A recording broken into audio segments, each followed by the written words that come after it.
Bonne année les tech enthousiastes, j'espère que vous allez bien, je vous souhaite une bonne et heureuse année.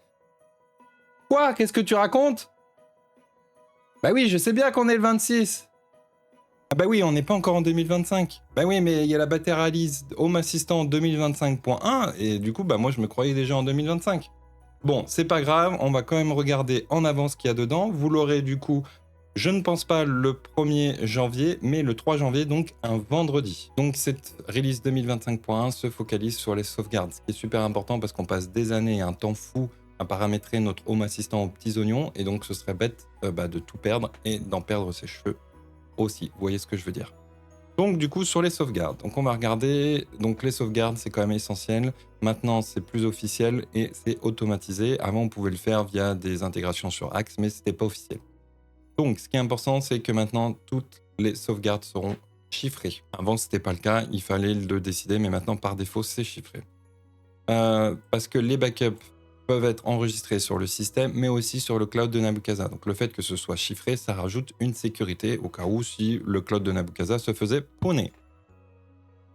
Ensuite, donc tout a été designé pour qu'on puisse faire des sauvegardes plus tard ailleurs, donc sur un Google Drive, un NAS, mais pour l'instant, c'est pas mis en place, mais ce le sera plus tard.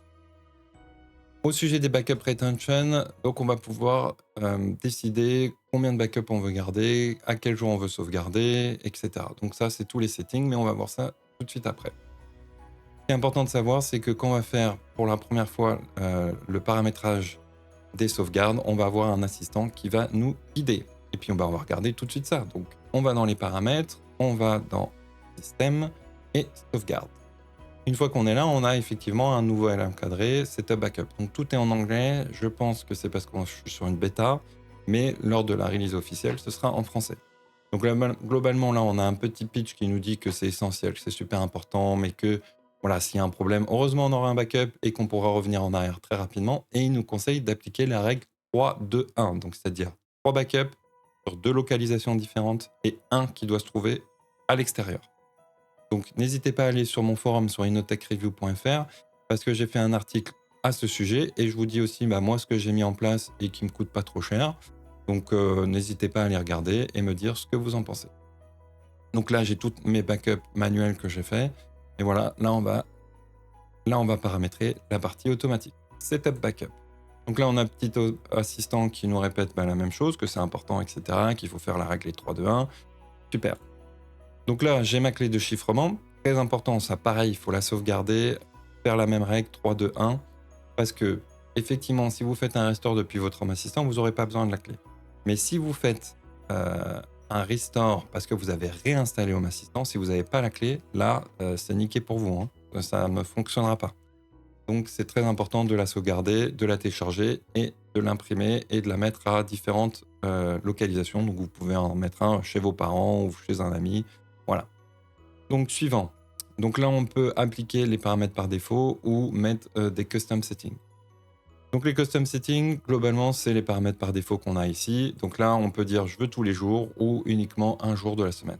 Comme vous pouvez le voir, c'est toujours à 4h45. Ça, apparemment, on ne peut pas le changer. Ensuite, on peut décider du nombre de backups. Voilà. On souhaite garder. Donc, je peux en garder que 3. Je veux garder tous les backups. Attention, si vous faites ça et que vous faites tous les jours, à un moment, vous allez en avoir une tripotée. Et custom, donc là, c'est le nombre de jours qu'on souhaite garder les backups ou on peut passer aussi en mode backup.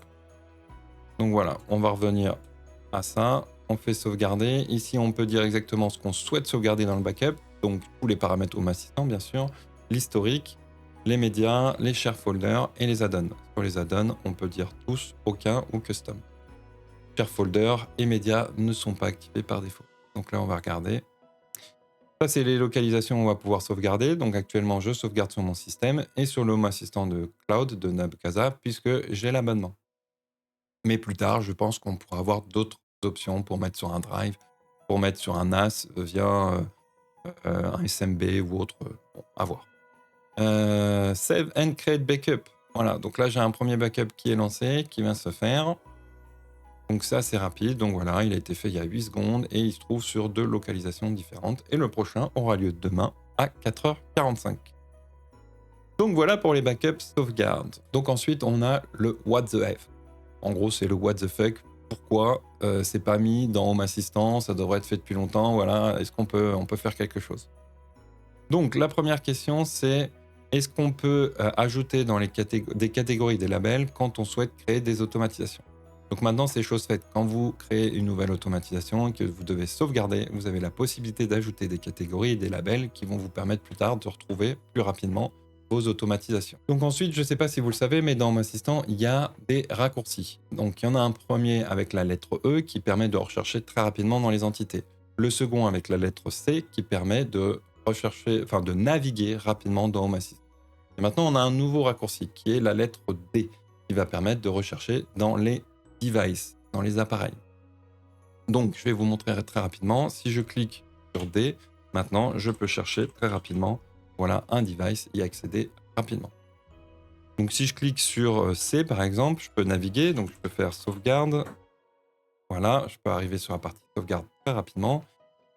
Si je clique sur la lettre E, je peux naviguer rapidement dans les entités. Donc ensuite, il demande si on peut faire des améliorations au niveau des graphes.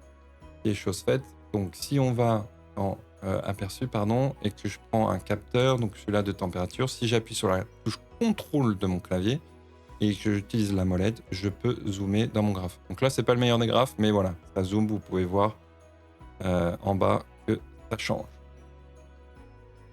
Donc voilà. Donc ensuite, on avait la question, est-ce que les nouvelles entités peuvent être exposées automatiquement par défaut dans Assist? Effectivement, maintenant, c'est chose faite. Si vous allez dans Paramètres et vous allez dans Assistants vocaux, ici, c'est coché exposer les nouvelles entités automatiquement dans Assist. Puis, ils ont demandé aussi si on pouvait, dans le dashboard énergie, réordonner par device. Donc maintenant, c'est chose faite aussi. Dans le dashboard énergie, vous pouvez réordonner par device, donc comme vous pouvez le voir ici. Moi, je ne vais pas pouvoir le montrer parce que je ne l'utilise pas. Hein. Et voilà. Donc ensuite, ils demandent, on ne pourrait pas avoir aussi un raccourci pour Assist. Donc si je vais sur mon Home Assistant, j'appuie sur A, c'est mon raccourci, j'arrive directement dans Assist et je peux lui parler ou utiliser la fonction vocale si elle est activée. Alors là aussi, il demande pourquoi Home Assistant ne demande pas si on veut sauvegarder l'automatisation. Donc effectivement, si on crée une automatisation ou si on édite une automatisation, si on quitte, c'est perdu. Donc là, ce qui serait intéressant, c'est qu'on ait un rappel qui nous dit tiens, t'as pas sauvegardé, ce serait bien de sauvegarder. Donc maintenant, c'est chose faite. Si vous testez ça. Et ensuite, il y a deux choses que j'utilise pas trop, que je comprends pas forcément, surtout la dernière, donc n'hésitez pas à me dire en commentaire que c'est si vous avez compris. Au niveau des automatisations, on a quelques nouvelles choses intéressantes. Premier Cookidoo, donc c'est le shop pour tout ce qui est Thermomix qui est ici, donc vous allez pouvoir interagir, je sais pas exactement comment, mais voilà. Ensuite, on a Ename, si je me trompe pas sur la prononciation, donc tous les aquariophiles connaissent forcément. C'est une marque allemande pour l'aquariophilie, donc tout ce qui est éclairage, chauffage, filtre, distributeur de nourriture. Donc je pense qu'ils ont fait une gamme connectée que vous allez pouvoir contrôler depuis Home Assistant. Ensuite, Ituran, Home, Pedlars, c'est que des choses qui sont liées à la recharge des voitures électriques. PowerFox, donc ça c'est des modules qu'on met sur le tableau électrique. Et c'est les tableaux électriques allemands. Donc en gros, nous on s'en fout un peu, à part si vous habitez en Allemagne. Mais voilà, c'était bon de le dire. Ensuite, on a Slide Local. Donc ça, c'est pour gérer l'ouverture et fermeture de rideaux. Donc voilà, une solution. Et le dernier, c'est Watergate. Et ça, c'est le plus intéressant. Donc c'est un appareil qui permet de mesurer la consommation d'eau. Je ne sais pas exactement comment ça fonctionne, mais ce qui est intéressant, c'est qu'apparemment avec de l'IA ou je ne sais pas comment. Pour le moment, il faut que je regarde plus en détail. Mais on peut avoir énormément de détails sur sa consommation d'eau, savoir la douche, le lave-linge, le sèche-linge, tout ça. Et je trouve ça intéressant parce que autant sur l'électricité, on est très bon et c'est assez facile, autant sur l'eau, c'est plus compliqué. Donc voilà, si on pouvait un peu mieux comprendre notre consommation et pour faire des économies, je trouve que c'est une bonne chose. Donc à surveiller, il faudra vraiment que je regarde plus en détail. Donc voilà, c'est à peu près tout pour cette release. La dernière chose, c'est qu'on a une nouvelle carte avec un slide qui permet de régler le son pour tout ce qui est Media Player. Donc voilà, c'était la release 2025.1 que je trouve extrêmement intéressante puisqu'on a les sauvegardes, c'est enfin automatisé, c'est crucial pour pas avoir de problème dans le futur. Donc n'hésitez pas à me dire en commentaire ce que vous pensez. N'hésitez pas à lâcher un pouce bleu, ça m'aide. Et puis je vous souhaite une très très bonne année 2025 en avance. Et puis on se retrouve très prochainement pour une nouvelle vidéo sur InnoTech Review. Allez, ciao les amis.